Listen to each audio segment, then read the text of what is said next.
ഭിന്നശേഷിയുള്ള അതിൽ ബുദ്ധിപരമായ പരിമിതിയുള്ള കുഞ്ഞുങ്ങൾക്ക് കേരളത്തിലെ പഠന പരിശീലനം സ്പെഷ്യൽ സ്കൂളുകളുടെ കീഴിൽ ആരംഭിച്ചിട്ട് 60 വർഷമായി.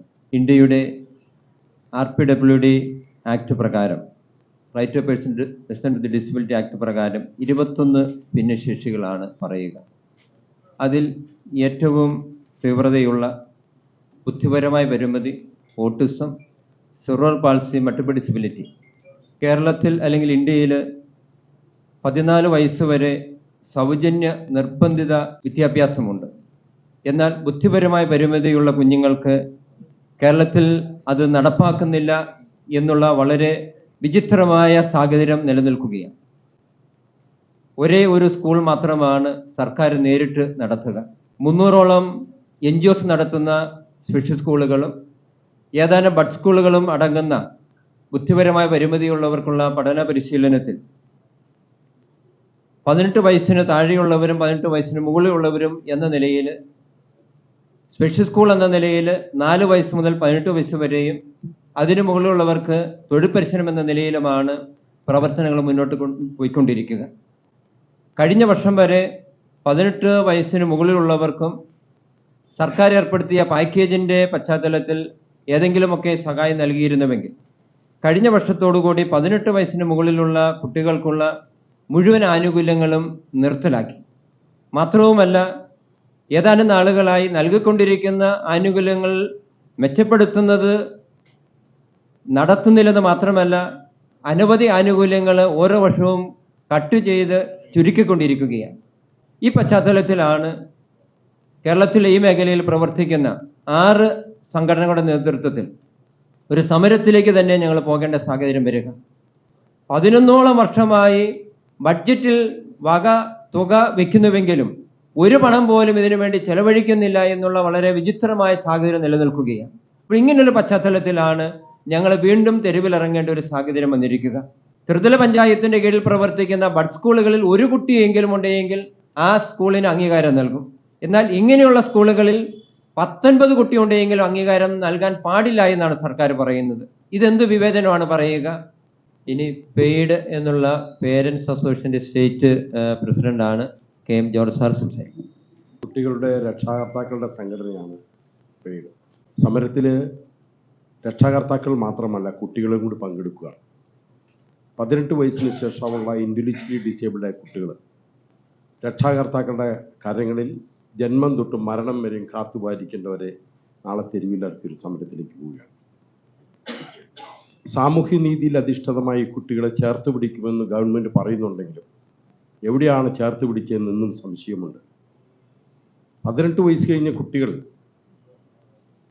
അവരെ വീട്ടിലിരുത്താൻ പറ്റുമോ? ഈ കുട്ടികൾക്ക് വിദ്യാഭ്യാസത്തിൻ്റെ പ്രായപരിധി പാടില്ല.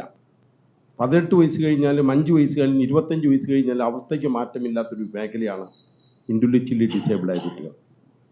കഴിഞ്ഞ 11 വർഷക്കാലമായി ഗവൺമെൻറ് ഈ മേഖലയ്ക്ക് ഫണ്ട് ബഡ്ജറ്റിൽ മാറ്റിവെക്കുന്നുണ്ട്. 10 കോടിയും 5 കോടിയും. ഒരു പൈസ പോലും ഈ സ്കൂളുകൾക്ക് കൊടുക്കുന്നില്ല. NGOs ആണ് 18 വയസ്സിന് ശേഷമുള്ള കുട്ടികളെ പരിപാലിക്കുന്ന മേഖല. 100-ൽ പരം സ്കൂളുകൾ 10,000-ൽ പരം കുട്ടികളെ ഇന്ന് പരിപാലിച്ചു പോവുകയാണ്. ഒരു പൈസ പോലും ഈ സ്ഥാപനങ്ങൾക്ക് ഈ ഗവൺമെൻറ് കൊടുക്കുന്നില്ല. ഭൂരിപക്ഷം സ്കൂളും അടച്ചുപൂട്ടൽ ഭീഷണിയിൽ നിൽക്കുകയാണ്. സാമ്പത്തിക പ്രതിസന്ധി. അവിടെ നോക്കുന്ന ടീച്ചർമാർക്ക് ശമ്പളമില്ല, സ്കൂളിൻ്റെ കാര്യത്തിന് പൈസയുമില്ല. എങ്ങനെ മുന്നോട്ട് പോകും? ഒരു ഗവൺമെൻറ്റിൽ അധിഷ്ഠിതമായി ജീവിക്കുന്ന ഈ സമൂഹത്തിനെ സംരക്ഷിച്ചു പോകേണ്ട ഗവൺമെൻറ് അവരെ പരിപാലിക്കുന്നില്ല എന്ന് പറയുമ്പോൾ ഞങ്ങൾ എന്തു ചെയ്യും?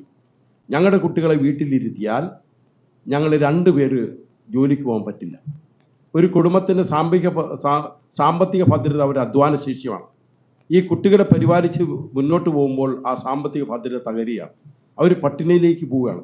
പട്ടിണി വരുത്തുവാനല്ലല്ലോ ഒരു ഗവൺമെൻറ് ഭരണകൂടം, പട്ടിണിയെ മാറ്റുവാനാണ്.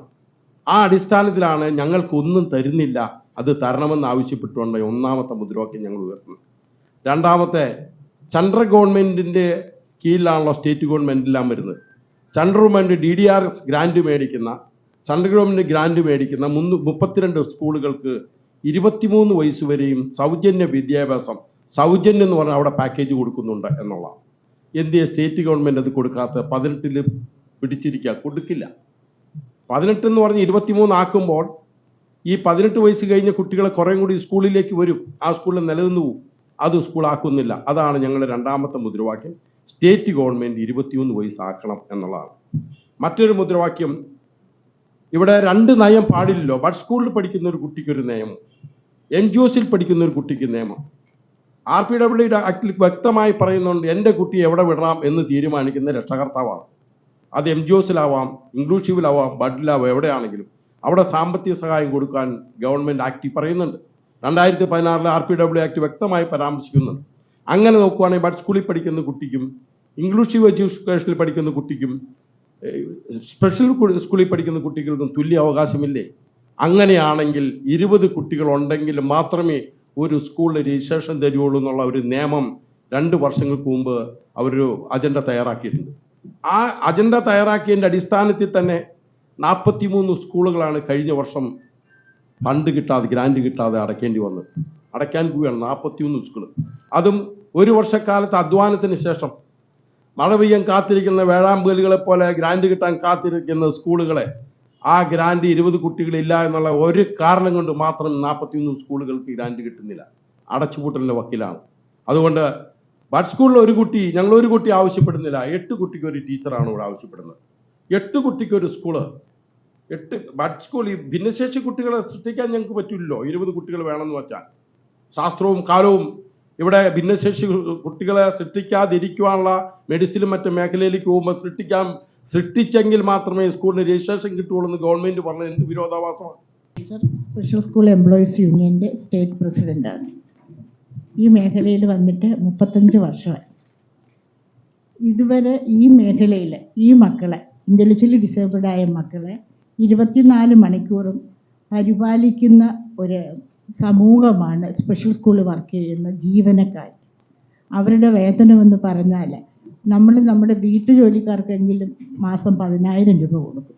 അതിനേക്കാളും താഴെയാണ് സ്പെഷ്യൽ സ്കൂൾ അധ്യാപകർക്കുള്ള വേതനം. ആയമാർക്ക് അതിനേക്കാളും താഴെയാണ്. ഈ വേതനമെന്ന് പറയുന്നത് ഞങ്ങൾ 10 മാസം ജോലി ചെയ്ത് കഴിയുമ്പോഴാണ് ഞങ്ങൾക്ക് കൈ കിട്ടുന്നത്. ഇപ്പോൾ ഈ മാർച്ചിലാണ് ഈ പൈസ, മാർച്ച് 28 ആകുമ്പോഴാണ് NGOസിൻ്റെ അക്കൗണ്ടിൽ വരുന്നത്. അത് ഏപ്രിൽ മെയ്യിൽ ഡിവൈഡ് ചെയ്ത്, ഇപ്പോൾ ഒരു സ്ഥാപനത്തിൽ 25 സ്റ്റാഫ് ഉണ്ടെങ്കിൽ ഇവർ തരുന്ന പാക്കേജ് എന്ന് പറയുന്നത് ഒരു 10 പേർക്കായിരിക്കും. ഈ 10 പേർക്ക് തരുന്ന പാക്കേജ് 25 പേരും കൂടെ ഡിവൈഡ് ചെയ്ത് എടുക്കുമ്പോൾ 10,000-ൽ താഴെയാണ് വരുന്ന എല്ലാവരുടെയും വേതനം. അതുപോലെ ഞങ്ങൾക്ക് ഇപ്പോഴത്തെ 9 മാസമേ ഞങ്ങൾ ജോലി ചെയ്യുന്നു, വേതനം കൃത്യമായിട്ട് കിട്ടാറില്ല. ഈ മേഖലയിൽ 7,000-ലേറെ സ്റ്റാഫ് വർക്ക് ചെയ്യുന്നുണ്ട്. അപ്പം അങ്ങനെ പരിപാലിക്കുന്ന ഞങ്ങൾക്ക് വേതനം മുന്നേ ഗവൺമെൻറ് കൂടിയ മീറ്റിങ്ങിലൊക്കെ പറഞ്ഞ് 3 മാസത്തിലൊരിക്കൽ 6 മാസത്തിലൊരിക്കൽ ഞങ്ങൾക്ക് തരാമെന്ന് പറഞ്ഞു. ഇത് 10 മാസം കഴിഞ്ഞാൽ പോലും കിട്ടുന്നില്ല. ഈ വർഷം 50 കോടി ബഡ്ജറ്റിൽ പറഞ്ഞാലും അത് ഇംപ്ലിമെൻ്റ് ചെയ്ത് വരുമ്പോൾ എത്ര കാണുമെന്ന് നമുക്ക് കണ്ടു തന്നെ അറിയാൻ പറ്റുന്ന ഒരു അവസ്ഥയാണ്. അതുപോലെ തന്നെയാണ് ഈ മേഖലയിൽ 25, 30, 40 വർഷം വർക്ക് ചെയ്യുന്നവരെ വെറും കൈയോടെയാണ് ഇറങ്ങിപ്പോകുന്നത്. ഒരു ESIയോ പ്രോവിഡന്റ് ഫണ്ടോ അങ്ങനെയുള്ള ഏതൊരു ആനുകൂല്യം, ക്ഷേമനിധിയോ അങ്ങനെ ഒരു ആനുകൂല്യങ്ങളും ഈ മേഖലയിൽ ആർക്കും കിട്ടുന്നില്ല. ഗവൺമെൻറ് DPIയുടെ കീഴിൽ രജിസ്റ്റേഡ് ചെയ്താണ് 312 സ്കൂളുകൾ. അവിടെ പറയുന്ന ടീച്ചേഴ്സിൻ്റെ ക്വാളിഫിക്കേഷൻ എന്ന് പറയുന്ന സ്പെഷ്യൽ BEdഉം അതിന് മേളിൽ ഡിഗ്രിയൊക്കെ ഉള്ളവരാണ്. അവർക്ക് കിട്ടുന്ന വേതനമാണ് ഈ മാസം 10,000 രൂപ. BEd കഴിഞ്ഞ് വരുന്ന ഒരു അധ്യാപക, 2 വർഷം സ്പെഷ്യൽ BEdും കഴിഞ്ഞ് വരുന്ന അധ്യാപികയ്ക്ക് കിട്ടുന്നതാണ് വെറും 10,000 രൂപ. അവർ ഹോം ട്യൂഷൻ പോലും അതിൽക്കാലേറെ കിട്ടും. ഒരു വീട്ടിൽ പണിക്ക് പോയാൽ പോലും അതിൽക്കാലേറെ കിട്ടുന്ന ഒരു കാലത്തിലാണ് ഇവർ വർക്ക് ചെയ്യുന്നത്. ഈ 7,000-ലോളം സ്റ്റാഫ് ഇതിനകത്ത് വർക്ക് ചെയ്യുന്നത് അവർക്ക് വേറെ പണിക്ക് പോയിക്കൂടെ എന്ന് ചോദിക്കും. പക്ഷെ അങ്ങനെയല്ല. ഈ മക്കളെ സ്നേഹിക്കുന്ന ഞങ്ങൾ, ഈ മക്കളോടൊപ്പം ജീവിക്കാൻ ആഗ്രഹിക്കുന്ന ഞങ്ങൾക്ക് അത് അവരെ ഉപേക്ഷിച്ച് പോകാൻ മനസ്സില്ല. അങ്ങനെയുള്ളവർ മാത്രമേ ഈ മേഖലയിൽ തുടരുന്നുള്ളൂ. അല്ലാത്തവർ സാമ്പത്തികം നോക്കി പോകുന്നുണ്ട്.